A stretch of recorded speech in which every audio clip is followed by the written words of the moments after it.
Friends, कैसे आप लोग को उम्मीद हो कि आप लोग बेहतर और शानदार होंगे। तो आज हम लोग फिर से क्लास 9th में आए हम लोग मैथ और साइंस के लेकर सेट नंबर 4 में टॉप 15 क्वेश्चन। इससे पहले हम लोग 3 सेट पढ़ चुके हैं जिसमें एकदम बेहतरीन क्वेश्चन आए थे एग्जाम के लिए। तो आज फिर सेट नंबर 4 लाए हैं जो हाफ ईयरली, जो 2024 का हाफ ईयरली होने वाला है, इसमें काफ़ी महत्वपूर्ण रहेगा। तो आज की क्लास में फिर से हम लोग 15 क्वेश्चन लाए हैं। तो जिसमें का जो फर्स्ट क्वेश्चन है लिखा है कि 49 का क्या बाबू 249 के स्क्वायर माइनस 248 का मान है। क्या लिखा है बाबू? लिखा है कि 249 का स्क्वायर माइनस 248 का स्क्वायर का मान होगा। तो आप लोग को जब हम अलजेब्रा पढ़ा रहे थे तो आप लोग को एक फॉर्मूला पढ़ाए थे, जो फॉर्मूला दिया था कि ए स्क्वायर माइनस बी स्क्वायर। क्या बाबू लिखा होता है कि ए स्क्वायर माइनस बी स्क्वायर क्या होता है? होता है एक ब्रैकेट में ए प्लस बी और एक में क्या होता है हीरो? ए माइनस बी। तो एकदम सेम कंडीशन क्या होता है बाबू? इस पर लागू होता है। इसको हम मान लिए ए, तो ए पर स्क्वायर हो गया, माइनस तो माइनस लिख दिए। इसको क्या मान लिए? इसको मान लिए हम बी, तो बी पर क्या हो गया? स्क्वायर हो गया। तो ए स्क्वायर माइनस बी स्क्वायर क्या होता है बाबू? तो एक में ए प्लस बी और एक में ए माइनस बी। यानी कहने का मतलब ये है कि 249 और 248 को एक बार क्या करेंगे? जोड़ देंगे, यानी कि ए प्लस बी कर देंगे और एक बार ए माइनस बी कर देंगे। यानी कि इसका मतलब हुआ कि 249 में 248 घटा देंगे। तो एक बार 249 और 248 को क्या करना है हीरो? तो जोड़ना है। तो जोड़ देते हैं तो कितना होगा? जब जोड़ेंगे हम लोग तो 400 कितना आएगा बाबू? 97 आएगा। जोड़ दिए तो कितना आएगा? 497। लेकिन एक बार क्या करना है? घटाना है। तो जब 249 में से 248 घटाएंगे कितना बचेगा बाबू? 1 बचेगा। और इसके बीच में क्या दिया है? तो इसके बीच में लिखा है हीरो मल्टीप्लाई लिखा है। क्या लिखा है बाबू? मल्टीप्लाई लिखा है। तो इसके बीच में भी हम लोग क्या कर देंगे? मल्टीप्लाई। तो अब बताओ कि 297 किसमें हीरो? 297 में जब हम लोग 100 मल्टीप्लाई करेंगे यानी कि 497 आ गया कि नहीं? 497 में 1 से मल्टीप्लाई करेंगे तो कितना आएगा? 497 ही आएगा। तो ये एकदम नॉर्मल, एकदम इजी क्वेश्चन था, काफी एग्जाम में आ सकता है। लेकिन इस बात को ध्यान देना कि जो इसमें सर्वसमीका यूज होगा ए स्क्वायर माइनस बी स्क्वायर, बहुत बच्चे क्या करते हैं कि लिखा है 249 माइनस 248 लिखा है कि नहीं? तो 249 में 248 घटाएंगे तो बचेगा 1 और 1 के ऊपर स्क्वायर तो स्क्वायर लिख देंगे। तो ऑप्शन क्या मार देंगे? ये मारेंगे, जो बिल्कुल क्या होगा? गलत होगा। तो ये हम लोग को गलती नहीं करनी। इस बात को ध्यान देना है कि जो ये प्रोपोर्शन लगा है, जो ये क्वेश्चन है ए स्क्वायर माइनस बी स्क्वायर पर लगेगा, एक में होता है ए प्लस बी और एक में होता है ए माइनस बी। क्लियर? तो फिर जो नेक्स्ट क्वेश्चन लिखा है कि शून्य, एग्जाम के लिए काफी इंपॉर्टेंट क्वेश्चन है बाबू, कि शून्य बहुपद का शून्यांक है। क्या हीरो? शून्य बहुपद का शून्यांक है। तो इसका नाम है क्या? जीरो शून्य बहुपद, यानी कि शून्य तो इस पर पावर क्या है? तो सिंपल सी बात है, इस पर पावर शून्य है। तो ऑप्शन लिखा है क्या? 1 होगा? कभी नहीं। कोई वास्तविक संख्या? नहीं, वास्तविक संख्या भी नहीं होगी। क्या अपरिभाषित यानी कि अनंत की बात कर रहा है? तो अनंत भी नहीं होगी। सिंपल से क्या होती है, जब भी कोई भी बहुपद होता है, अगर हम लोग का चर है और कुछ घात नहीं है तो मान लेते हैं घात 1 है। बट अगर अचर है तो उस पर पावर क्या होती है बाबू? अगर पावर नहीं दिया तो उस पर अचर पर पावर क्या होती है? 0 होता है। तो शून्य बहुपद, शून्य पर क्या पावर है? तो कुछ नहीं, तो पावर क्या है? 0 ही है। क्लियर? तो आंसर क्या होगा इसका? ऑप्शन नंबर फर्स्ट, यानी कि ऑप्शन फर्स्ट, यानी कि 0 होगी। क्लियर? यानी कि उम्मीद है कि फर्स्ट और सेकंड क्वेश्चन आप लोगों को समझ में आया होगा। ठीक, तो नेक्स्ट क्वेश्चन थर्ड देखते हैं। ये भी बहुत बढ़िया क्वेश्चन है। लिखा है कि बहुपद p ब्रैकेट में x, क्या हीरो? लिखा है बहुपद p ब्रैकेट में x। क्या लिखा है कि p ब्रैकेट में x इक्वल टू 2x + 5 का शून्यांक है। जब भी शून्यांक पूछता है तो इक्वल में क्या कर देते हैं? इक्वल में 0 कर देते हैं। तो लिखा है कि 2x + 5, तो इक्वल में क्या कर देंगे? 0। इक्वल में 0 क्यों करेंगे? इसका मेन रीजन ये है क्योंकि पूछ ही क्या रहा है? पूछ ही रहा है शून्यांक। बताइए, क्या बताइए बाबू? शून्यांक बताइए। यानी कि क्या रखेंगे? x की जगह पर क्या रखेंगे? आंसर क्या आएगा? शून्य आएगा। तो देखिए ध्यान से, 2x = इस 5 को इधर भेजेंगे तो आएगा -5, x इक्वल टू -5 और ये मल्टीप्लाई में तो किसमें आ जाएगा डिवाइड में, तो x का वैल्यू क्या आया -5/2। तो क्वेश्चन क्या था बाबू कि शून्यांक बताइए, तो अभी बताएं कि शून्यांक का मतलब होता है कि x की जगह पर ऐसा क्या रखेंगे कि आंसर क्या है 0 आए, तो हम लोग का x का वैल्यू क्या है -5/2 आया है। अभी इसको रख कर चेक कर लेते हैं क्या सच में 0 आ रहा है कि नहीं, तो क्या है बाबू यहाँ पर 2x है कि नहीं, 2x + 5 है इक्वल टू 0 कर दिए। अब x या क्या रख देंगे -5/2, तो यहाँ पर क्या रख देंगे मल्टीप्लाई -5/2, 2 से कैंसिल -5 + 5 इक्वल टू 0 है, 0 से कैंसिल हो गया इक्वल टू 0 यानी कि -5 + 5 से कैंसिल हो गया इक्वल टू 0 यानी कि 0 0 बराबर हो गया कि नहीं। तो मेन उद्देश्य ये था कि हम लोगों को इसका क्या बताना था शून्यांक। शून्यांक का मतलब होता है कि इक्वल टू 0 रखना। 0 क्यों रखते हैं कि क्वेश्चन सॉल्व करते हैं आंसर क्या है 0, तो हम लोग शून्यांक कितना आया -5/2 आया, यानी कि -5/2 कौन दिखाई दे रहा है ऑप्शन नंबर सेकंड। क्लियर। इसको सॉल्व किया हम लोग देखे, इसको प्रूव भी किए थे, आंसर 0 आ गया, यानी कि आंसर भी क्या है सत्य है। क्लियर। तो जो क्वेश्चन नंबर 4 है उसको देखते हैं कि एक चतुर्भुज के 3 कोण, बात इसमें चतुर्भुज की है। चतुर्भुज कितने प्रकार होते हैं वो अलग बात होती है, लेकिन चतुर्भुज में क्या कर रहा है कि एक चतुर्भुज के 3 कोण यानी कि 75 डिग्री, 90 डिग्री और 75 डिग्री है, तो इसका कितना बाबू चौथा कोण, क्योंकि नाम ही चतुर्भुज, तो कितने भुजा होंगे 4 भुजा, तो 4 भुजा तो 4 कोण भी होगा। क्लियर। तो जिसमें से 3 भुजा यानी कि 3 कोण क्या कर दिया है दे चुका है, एक 75, एक 90 और एक और 75 दिया है, तो चौथा क्या होगा, चौथा पुट करते हैं। क्लियर। इस बात का ध्यान दीजिएगा। अब बहुत लोग बच्चे ये करते हैं, आप सब ने अगर 75 दिया हो तो क्या कर सकते हैं कि एगो 75 दिया एक और 75 दिया है, तो एगो 90 तो अगला क्या मार देंगे, बहुत बच्चे 90 मार देंगे। ठीक। तो अभी इसको कंप्लीट नहीं कर सकते, हम लोग सॉल्व करेंगे, क्योंकि पता है कि जो चतुर्भुज होता है बाबू क्या होता है, चतुर्भुज होता है, इसके चारों कोण का मान कितना होता है, तो 360 यानी कि 300 क्या होता है 60 होता है। क्लियर। यानी कि चतुर्भुज के चारों कोणों को जोड़ें तो कितना आना चाहिए 360 आना चाहिए। तो इसको ऑप्शनल क्वेश्चन था, ऑप्शन के हिसाब से ही करेंगे।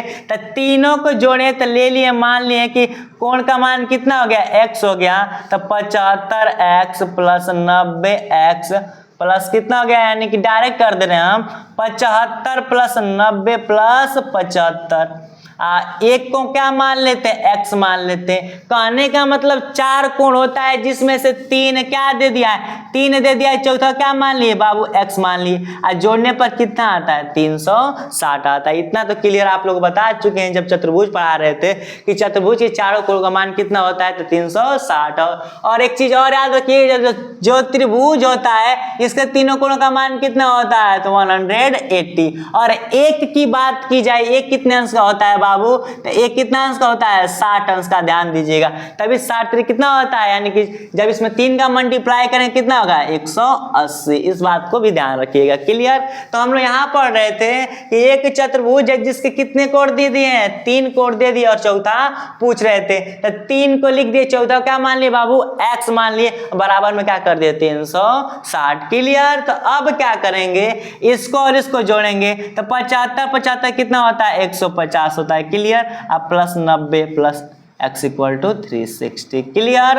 तो अब बताइए जब इसको जोड़ देंगे बाबू, जब इन दोनों को जोड़ेंगे तो 0 हो गया, और 9 5 14 को 4 हो गया, और यहाँ पे कितना हो गया हासिल 2 हो गया। क्लियर। अब + x = 360। बात समझ में आ गई कि नहीं, 9 5 14 हो गया और यहाँ पे 1 2। क्लियर। और जब इसको जब इधर भेजेंगे बाबू तो x = 360 यानी कि 360, और प्लस में तो किसमें आ जाएगा माइनस, तो माइनस कितना होगा 240, जब घटाएंगे तो 0 हो गया, 2 हो गया, और यहाँ पर 1, तो x = कितना हो गया बाबू 120, यानी कि पहला कोण 75 अंश है, दूसरा 90, तीसरा भी 75, चौथा क्या हो गया आंसर आया x, यानी कि x वैल्यू कितना 120। तो ऑप्शन क्या दिखाई दे रहा है, एक दिखाई दे रहा है 90, क्या बाबू 90, एक दिखाई दे रहा है 95 जो होगा नहीं, एक दिखाई दे रहा है 105 ये भी नहीं होगा, ऑप्शन कौन होगा फोर्थ 120। अब एक चीज ये बता रहे थे कि जब 2 को 75 दे दिया है कि नहीं, तो बच्चे होते हैं कि एक ये पहला कोण ये हो गया, दूसरा कोण ये हो गया, तीसरा ये हो गया और चौथा पूछ रहा है तो ये भी 75, तो ये 75, तो ये 90, तो अगला भी क्या होगा 90 होंगे। लेकिन ऐसी बात नहीं है, तो इसलिए बहुत बच्चे क्या मार देते हैं 90, लेकिन ये आप लोग गलती नहीं करना है। तो कौन मारेंगे 120। क्लियर? कैसे आप लोग को पूरा कंप्लीट सॉल्व करके दिखा दिए। फिर लिखा है कि वह कोण ज्ञात कीजिए, क्या बाबू, वह कोण ज्ञात कीजिए जो अपने पूरक से क्या हो 31 अधिक हो। क्लियर? तो इस क्वेश्चन का आंसर आप लोग किसमें देना बाबू, किसमें देना बाबू, तो कमेंट बॉक्स में देना। इस क्वेश्चन का आंसर आप लोग ध्यान दीजिए। क्लियर? तो यानी कि हम लोग first question, second question, third, fourth पढ़ लिया और 5 का क्या देना है, कमेंट बॉक्स में आंसर देखना। ठीक, तो मुझे उम्मीद है समझ में आ रहा होगा। फिर अब क्वेश्चन नंबर हम लोग 6 देखते हैं, देखिए ध्यान से। तो अब तक हम लोग 5 क्वेश्चन पढ़ लिए। क्लियर ही रहो। तो अब 6वां नंबर जो क्वेश्चन है, देख रहे हैं क्या लिखा है। लिखा है बाबू कि निम्नलिखित में से अधातु, क्या जी, आई मीन नॉन मेटल की बात कर रहा है। किसकी बात कर रहा है बाबू, नॉन मेटल। तो नॉन मेटल का प्रॉपर्टी यानी कि क्वालिटी आप लोग को बता रखे हम कि जो क्या हीरो, जिसकी ध्यान रखिए क्या क्या क्वालिटी होती है, तो जो चमके ना, क्या बाबू, चमके ना, ये ध्यान दें, चमकने का वाला बात नहीं है, चमकना नहीं चाहिए, क्या जी, शाइनिंग नहीं होना चाहिए। अगर ये चमका तो समझिए क्या होगा हम लोग का धातु, लेकिन चमकने का क्वालिटी नहीं होना चाहिए। अगर चमकने क्वालिटी है तब तो धातु हो जाएगा, अगर नहीं चमक रहा है तो क्या होगा, धातु। क्लियर? पहला। दूसरी बात, तन्यता नहीं होना चाहिए। तन्यता का मतलब उसे पीट कर क्या जी, यानी घींच कर बढ़ाया भी नहीं जा सकता। तन्यता का मतलब घींच कर बढ़ाया भी नहीं जा सकता, अगर बढ़ा दिए तो धातु होगा। क्लियर? और एक होता है आघातवर्धनीय, क्या बाबू, आघातवर्धनीय, इसका मतलब ये होता है कि पीट कर, क्या जी, जिस प्रकार लोहा होता है कि नहीं, पीट कर क्या करते हैं, मान लीजिए लोहा है, इसको तो पीट कर फैला दें कि नहीं, तो अगर आघातवर्धनीय भी है तो वो भी हम लोग का अधातु नहीं होगा। क्लियर? तो कहा है कि कौन अधातु है, तो क्या क्या जी, चमकना नहीं चाहिए। तो देखते हैं ध्यान से, क्या जी, चमकना नहीं चाहिए, तो चमकने वाला कोई नहीं दिखाई दे रहा है। क्लियर? एक दिखाई दे रहा है सोडियम, तो ये हम लोग का नहीं होगा। क्लियर? और एक होता है तन्यता। तन्यता का मतलब खींच कर बढ़ाया जा सकता है, तो इसमें कोई ऐसा नहीं है जिसे क्या क्या खींच कर बढ़ाया जा सकता है। क्लियर?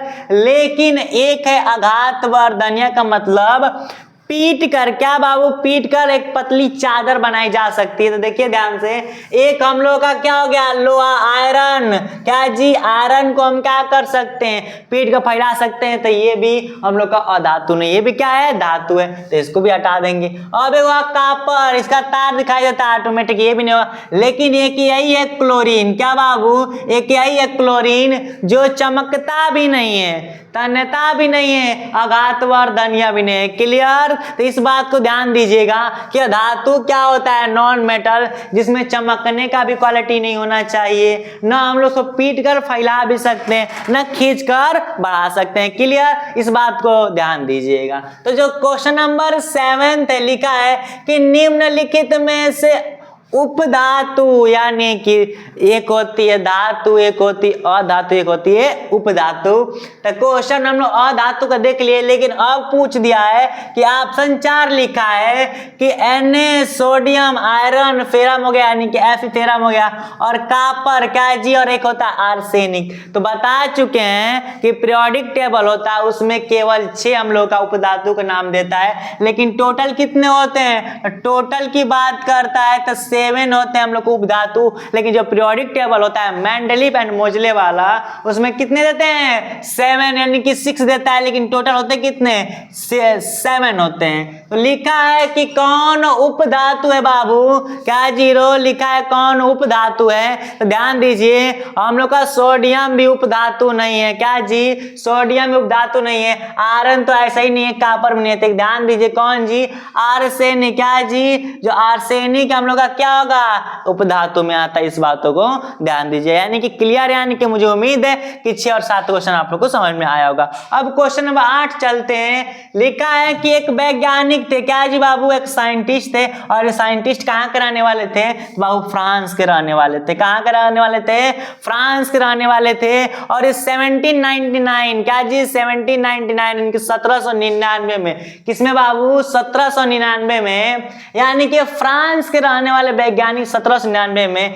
जिनका नाम था प्राउस्ट। क्या जी, फुल नेम क्या है, जेएल, क्या जी, इनका पूरा नाम जेएल प्राउस्ट है। क्या हीरो, जेएल प्राउस्ट है, जिन्होंने 1799 में एक नियम दिए थे। वो नियम क्या है, लिखा है क्या, गैलुसो-गुलैसक का नियम है, दूसरा स्थिर अनुपात का नियम है, गुणित का नियम है, चौथा लिया व्युत्क्रम अनुपात का नियम है, यानी कि गैलुसैक का नियम है, स्थिर अनुपात का नियम है, गुणित का नियम है, या हम लोग का व्युत्क्रम का, इन प्रश्नल का बात कर रहा है, फिक्स रेशियो का बात कर रहा है, गुणित अनुपात का नियम।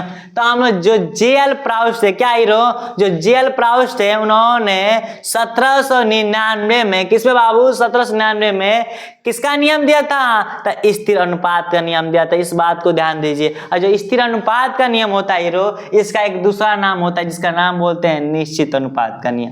क्या जी बाबू, निश्चित अनुपात का नियम भी बोलते हैं। इस बात को ध्यान दीजिएगा कि जो हम लोग का जेएल प्राउस्ट से 1799 में किसका नियम देते हैं, तो स्थिर अनुपात का नियम है, उसी को कुछ लोग क्या बोलते हैं, निश्चित अनुपात का नियम। इस बात को ध्यान दीजिए। ना ये गैलुसैक का नियम भी नहीं दिए थे, ना गुणित अनुपात का भी नियम नहीं दिए थे, ना व्युत्क्रम अनुपात का नियम दिए थे। इन्होंने किसका नियम दिए थे, स्थिर अनुपात का नियम। क्लियर। तो फिर जो नेक्स्ट क्वेश्चन वो देखते हैं। लिखा है कि हाइड्रोजन, क्या zero, hydrogen oxygen, hydrogen oxygen का जो अनुपात होता है जल में सदैव होता है। तो आप लोग हजारों बार बता चुके हैं इसका अनुपात क्या होता है, 1:8 होती है। इस बात को ध्यान दीजिए। क्लियर। यही क्वेश्चन उल्टा करके पूछ देता है कि क्या पूछता है बाबू, कि ऑक्सीजन और हाइड्रोजन, क्या जी, जब इसी को उल्टा कर देगा तो हम लोग का यही 8:1 हो जाएगा। लेकिन बच्चे ध्यान नहीं देते, फिर भी क्या मारते हैं,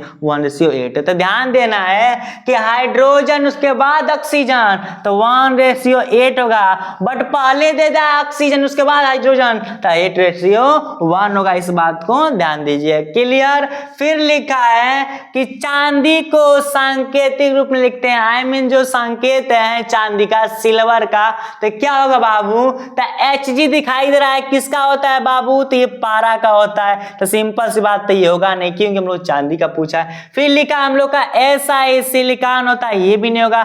S होता है सल्फर, ये भी नहीं होता। पूछा है चांदी यानी कि सिल्वर का, तो Ag क्या होता है, सिल्वर, जिसका हम लोग का क्या होता है बाबू, लैटिन नाम होता है अर्जेंटम। क्या होता है बाबू, इसका लैटिन नाम क्या होता है, अर्जेंटम होता है। इसको भी ध्यान दीजिए, क्वेश्चन पूछ सकता है। तो इस क्वेश्चन यानी कि जो इस टॉपिक में था, तो क्लियर समझ में आया, यानी कि क्वेश्चन नंबर 6, 7, 8 और 9 और 10। क्वेश्चन नंबर अब 11 देखते हैं। तो अब क्वेश्चन हम लोग 11 देखते हैं, यानी कि अभी तक हम लोग क्वेश्चन 10 पढ़ लिए होंगे। यानी कि जहां तक उम्मीद है कि अभी तक हम लोग क्वेश्चन 1 से लेकर 10 तक पढ़ लिया, यानी कि क्वेश्चन सभी समझ में आए होंगे। अब जो क्वेश्चन 11 है, ये भी क्या है बाबू, तो काफी इंपॉर्टेंट क्वेश्चन, इसको भी आप लोग ध्यान रखिएगा। तो लिखे क्या है, हम लिखे ये है बाबू कि कोशिका का प्राकृतिक भंडार गृह भी कहते हैं। यानी कि कौन ऐसा कोशिका का पार्ट है जिसे हम प्राकृतिक भंडार गृह कहते हैं। क्या बाबू, प्राकृतिक भंडार गृह। जिस प्रकार माइटोकॉन्ड्रिया का हम लोग क्या बोलते हैं, ऊर्जा गृह बोलते हैं कि नहीं, यानी कि पावर हाउस बोलते हैं। क्लियर। तो इसमें बात कर रहा है कि ये कोशिका के सब क्या है, लैनकाय, गाल्जिकाय, रिक्तिका और राइबोसोम, जितने सब दिखे हैं ये सब क्या है, तो कोशिका के पार्ट है। लेकिन इनमें से कौन एक है जो प्राकृतिक भंडार गृह के नाम से भी जाना जाता है। तो जब आप लोग कोशिका के बारे में बता रहे थे तो बता दिए थे कि जो रिक्तिका होती है, क्या बाबू, रिक्तिका होती है, इसको क्या बोलते हैं, प्राकृतिक भंडार गृह बोलते हैं, तो इस बात को ध्यान रखिएगा। क्लियर। तो जो क्वेश्चन नंबर नेक्स्ट है जो 12 लिखा है कि निम्नलिखित में से अस्थाई उत्तक यानी कि कौन ऐसा है, ऑप्शन 4 दिया है, सरल उत्तक, जटिल उत्तक और विशिष्ट उत्तक, और लिखा है फोर्थ वाला ये सभी, इनमें कौन है जो क्या है बाबू, अस्थाई उत्तक है। तो ध्यान दीजिए जो अस्थाई उत्तक होता है उसके कितने प्रकार होते हैं बाबू, तो 3 प्रकार होते हैं। वो प्रकार भी कौन कौन होते हैं, तो क्या होते हैं बाबू, सरल उत्तक यानी कि जो अस्थाई उत्तक होते हैं उसके 3 प्रकार होते हैं। और 3 प्रकार कौन,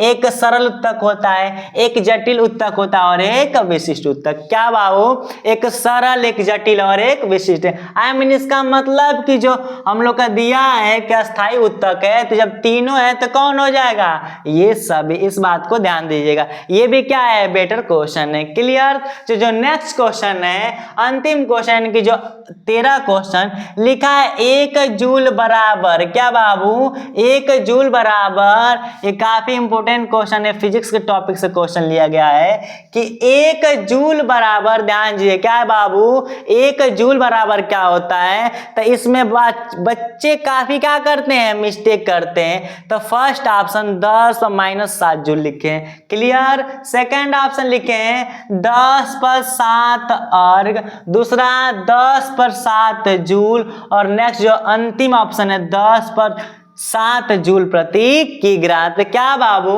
तो होता है 1 जूल बराबर 10 घाते 7 अर्ग होता है, क्योंकि जो भी जूल होती है यानी कार्य होती माइनस में आ नहीं सकती, जूल प्रति किग्रा ये भी नहीं होगी।